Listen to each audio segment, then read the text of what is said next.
लोकसभा चुनाव 2024 की तस्वीर साफ हो चुकी है और एनडीए को लगातार तीसरी बार केंद्र में सरकार बनाने का जनादेश मिल चुका है। एनडीए को रुझानों में 293 सीटें मिली हैं, इंडिया अलायंस को 232 सीटें मिली हैं, अन्य के खाते में 18 सीटें हैं। प्रधानमंत्री नरेंद्र मोदी ने इस जनादेश के लिए देश की जनता का आभार व्यक्त किया है। लोकसभा चुनाव 2024 के परिणाम सामने आने के बाद अब सभी की नजर सरकार के गठन पर है। इसी क्रम में दिल्ली में आज एनडीए और इंडिया दोनों की बैठक होने जा रही है। उद्धव ठाकरे आज इंडिया की बैठक में दिल्ली नहीं जाएंगे। उद्धव ठाकरे की जगह संजय राउत बैठक में शामिल होंगे। मुंबई उत्तर पश्चिम लोकसभा सीट से एकनाथ शिंदे की शिवसेना के नेता रविंद्र दत्ताराम वायकर लोकसभा चुनाव 2024 में सबसे कम अंतर से जीत हासिल करने वाले उम्मीदवार बने। रविंद्र दत्ताराम वायकर ने शिवसेना के उम्मीदवार अमोल गजानन कीर्तिकार को मात्र 48 मतों के अंतर से हराया है। लोकसभा चुनाव में भाजपा, कांग्रेस समेत अनेक पार्टियों के दिग्गज नेताओं को हार का सामना करना पड़ा। हारने वाले प्रत्याशी स्मृति ईरानी, नकुल नाथ, उमर अब्दुल्ला, मेनका गांधी, दिग्विजय सिंह, अधीर रंजन, महबूबा मुफ्ती के नाम शामिल हैं।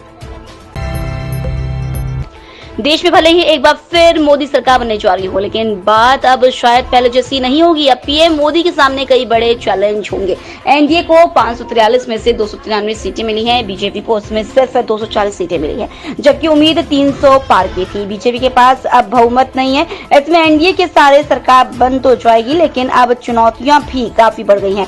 कामकाजी फैसले लेते समय बीजेपी को सहयोगी दलों का भी ख्याल रखना होगा।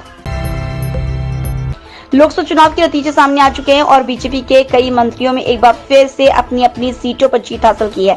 बीजेपी के कद्दावर नेता नितिन गडकरी का नाम भी इसमें शुमार है। गडकरी ने नागपुर सीट से मिली जीत के बाद पहली प्रतिक्रिया दी है। उन्होंने कहा, नागपुर की जनता ने उन पर तीसरी बार भरोसा जताया, वह देश के विकास के लिए काम करेंगे। लोकसभा चुनाव 2024 के नतीजों में यूपी ने पूरे देश को चौंका दिया। यहां 2019 के चुनाव में 64 सीट जीतने वाली भारतीय जनता पार्टी 37 सीटों पर सिमट गई है। भाजपा की कई केंद्रीय मंत्री स्मृति ईरानी को अमेठी से हार का सामना करना पड़ा। स्मृति ईरानी ने नतीजों के बाद कहा, वह अमेठी को नहीं छोड़ेंगी और यहां आगे भी काम करती रहेंगी। उन्होंने जीत हासिल करने वाले कांग्रेस के किशोरी लाल शर्मा को बधाई भी दी है। भारतीय क्रिकेटर हनुमा विहारी और आंध्र प्रदेश क्रिकेट एसोसिएशन के बीच लंबे वक्त से जंग चल रही थी, जो अब खत्म हो गई है। आंध्र के लिए खेलने वाले हनुमा विहारी को स्टेट एसोसिएशन ने अनापत्ति प्रमाण पत्र दे दिया है। अब वह अगले रणजी सीजन में किसी दूसरे स्टेट के खेलते हुए दिखाई देंगे। लोकसभा चुनाव के नतीजों से शेयर बाजार को जो झटका लगा था, आज उस पर खरीदारी का मरहम लगता दिख रहा है। सेंसेक्स करीब 950 अंक ऊपर चढ़कर 73,000 के ऊपर खुला है। बीएसई का सेंसेक्स 1.32% की उछाल के बाद 73,027 के लेवल पर बाजार तेजी के साथ खुला है। एनएसई का निफ्टी 1.11% की बढ़त के साथ 22,128 पर खुला है। भारत में चल रहे लोकसभा चुनाव के बाद परिणाम जारी हो गए हैं, जिसके बाद मालदीव के राष्ट्रपति मोहम्मद मोइजू ने भारत के प्रधानमंत्री नरेंद्र मोदी को बधाई दी है।